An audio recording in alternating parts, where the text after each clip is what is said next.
Hello, हाय, मैं मालविका फिर से स्वागत करती हूँ अपने चैनल घूमिंग मालविका में और एक किस्से के साथ। ये मेरा क्लास 1 या क्लास 2 का किस्सा होगा।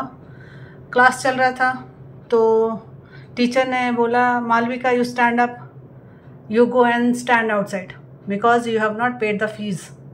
अरे क्लास 1 बच्चे को फीस के बारे में क्या पता, कब फीस देना होता है, ये उसका थोड़ी टेंशन है, ये तो पेरेंट्स देते हैं। फिर भी टीचर ने बोला तो मैं जाके क्लास के बाहर खड़ी रही। एक क्लास गया, 2 क्लास गया, मैं बाहर झांकती रही कि मेरे पापा कब आएंगे, फीस भरेंगे और मैं क्लास के अंदर जाऊंगी।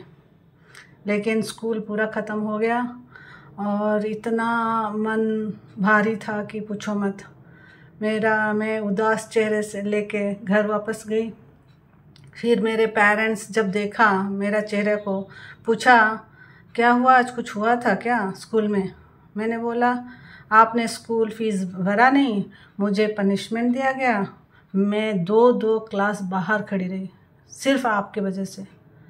मैं भी गुस्से में बोल दी और मेरे पेरेंट्स को बहुत बुरा लगा, अरे ऐसे कैसे हुआ।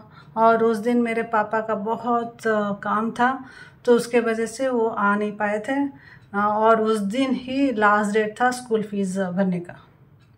फिर नेक्स्ट डे मेरे पापा गए, प्रिंसिपल से मिले, उनसे बोला is it right whatever you have done. Fees तो पेरेंट्स भरते हैं and you have given punishment to a 6 to 7 years of old kid. ये ह्यूमिलेशन नहीं है तो क्या है? आप एक बच्चे के साथ ऐसे कैसे कर सकते हो? बहुत आर्ग्यूमेंट हुआ प्रिंसिपल के साथ और प्रिंसिपल ने भी सुना।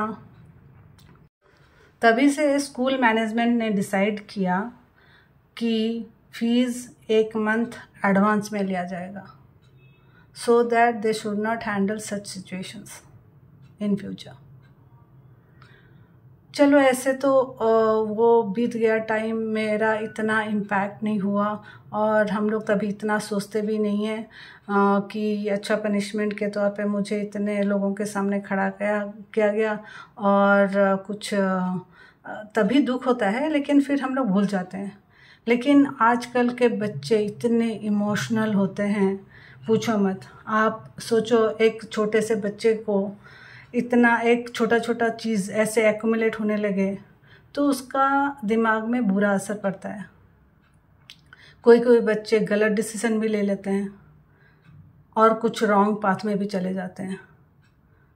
तो आजकल डिप्रेशन एंड एंजाइटी आज एक कॉमन प्रॉब्लम हो गया है। पहले तो समझ में ही नहीं आएगा कि आप डिप्रेशन में हो, धीरे धीरे आपको चिड़चिड़ापन होने लगेगा, फिर किसी चीज़ में मन ही नहीं लगेगा। मेरे लाइफ में ऐसा कुछ नहीं हुआ है, लेकिन मेरा स्कूल फ्रेंड के साथ ऐसा हो चुका है, मेरी और एक फ्रेंड की बेटी के साथ वो हुआ है। उनके एक्सपीरियंस से मैं ये शेयर कर रही हूँ। मेरा भी एक टाइम पे एंजाइटी बहुत ज़्यादा बढ़ गया था। मैं एक कंपनी में जॉब कर रही थी, वहाँ वर्क प्रेशर बहुत ज़्यादा था। वहाँ प्रोजेक्ट मैनेजमेंट के साथ साथ आपको हैंड्स ऑन भी करना पड़ता था। तो एक प्रोजेक्ट में एक स्टेटस रिपोर्ट भेजना पड़ता था डेली, और वो स्टेटस रिपोर्ट का फॉर्मेट इतना कॉम्प्लेक्स था कि मुझे 2 घंटे डेली के टाइम स्पेंड करना पड़ता था वो स्टेटस रिपोर्ट भेजने के लिए। तो ये चलता गया तो मैं इतना मोनोटोनस काम, वो मैनुअल वर्क, उसको मैनुअल एंट्री करना पड़ता था, तब जाके वो स्टेटस रिपोर्ट प्रिपेयर होता था। मैं परेशान, इतना कौन वेस्ट करेगा टाइम, आइदर उसे ऑटोमेट करो नहीं तो सिंप्लीफाई कर दो वो फॉर्मेट को। फिर मैंने जाके अपने मैनेजर से बात किया कि let's simplify this format because I have to waste 2 hours of my time, at least I can do some constructive work within this 2 hours। वो सुना लेकिन उसे अच्छा नहीं लगा। वो मुझे बोला अरे ये फॉर्मेट तो हम सालों साल यूज़ करते आ रहे हैं और क्लाइंट भी कंफर्टेबल है, वी कैन चेंज दिस। तो उससे लगा कि अरे ये बंदी आके मुझे सजेशन दे रही है। तो उसके बाद से उसका थोड़ा बिहेवियर में चेंजेस आने लगा और वो मुझे इधर उधर का काम देने लगा जो कि प्रोजेक्ट रिलेटेड ही नहीं था। कुछ कुछ होते हैं ना परेशान करने के लिए मैनेजर्स होते हैं, तो उस टाइप का वो मैनेजर मुझे मिला था। तो काफ़ी दिन चला, मैं वही स्टेटस रिपोर्ट में वैसे ही मैनुअल काम करती गई और उसके वजह से इतना वर्क प्रेशर और उसके अलावा और ज़्यादा काम पड़ गया था और मैं चिड़चिड़ापन मेरा स्टार्ट हो गया था। किससे मिलने के लिए भी अच्छा ही नहीं लगता था। इवन मैं अपने बेटे को टाइम नहीं दे पा रही थी। वो बहुत गिल्टी फील हो रहा था मुझे। तो ये सब बिहेवियर देख के मेरे हस्बैंड एक दिन मुझसे बात किए, कुछ चल रहा है क्या लाइफ में। तो मैंने बोला ऐसा ऐसा है, मुझे इतना मज़ा नहीं आ रहा है ये जॉब में। तो वो बोले ठीक है, जहाँ पर जॉब सेटिस्फेक्शन नहीं है यू शुड लीव, हम देख लेंगे, दूसरा देख लेंगे, ऐसा कोई दिक्कत की बात नहीं है। तो मैंने रिज़ाइन कर दिया और इमीडिएट 2-3 महीने में मेरा दूसरा जॉब भी लग गया। आपका टैलेंट हो तो आप जॉब क्या कुछ भी मिल सकता है आपको। तो आप सोचो ये टाइम पे आपको फैमिली सपोर्ट बहुत ज़रूरी है।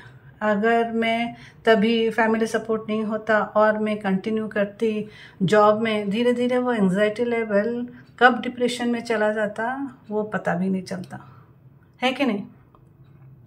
तो मैं हमेशा बोलती हूँ पेरेंट्स को, अपने बच्चों के साथ टाइम स्पेंड कीजिए, उनके करीब रहिए, वो स्कूल में क्या क्या कर रहे हैं उनका डे टू डे एक्टिविटीज़ समझें। अगर आपको लगे कुछ भी गड़बड़ है या उनके बिहेवियर में चेंजेस हैं तो आप ज़रूर एक्शन लीजिए। इससे क्या होता है ना, आप अगर डेली के डेली आप अपने बच्चों के साथ करीब में बात करेंगे तब वो भी फ्रेंडली होंगे और सारे बात शेयर करने लगेंगे। और डिप्रेशन कभी भी किसी को भी हो सकता है। योगा कीजिए, एक्सरसाइज कीजिए और तंदुरुस्त रहिए। और जंक फूड, ओबेसिटी, ये सब अवॉइड करना ही मंत्र होना चाहिए। अगर कोई एंजाइटी लेवल किसी का ज़्यादा हो रहा है या डिप्रेशन में एंटर कर रहे हैं तो फिर आप ज़रूर जंक फूड से दूर रहिए। और एक म्यूज़िक, डांस आपका डिप्रेशन को 50% हील कर सकता है। तो डांस कीजिए, म्यूज़िक सुनिए, योगा कीजिए, एक्सरसाइज कीजिए और लाइफ को एंजॉय कीजिए। थैंक यू, धन्यवाद। फिर मिलेंगे दूसरे एपिसोड में। Bye bye.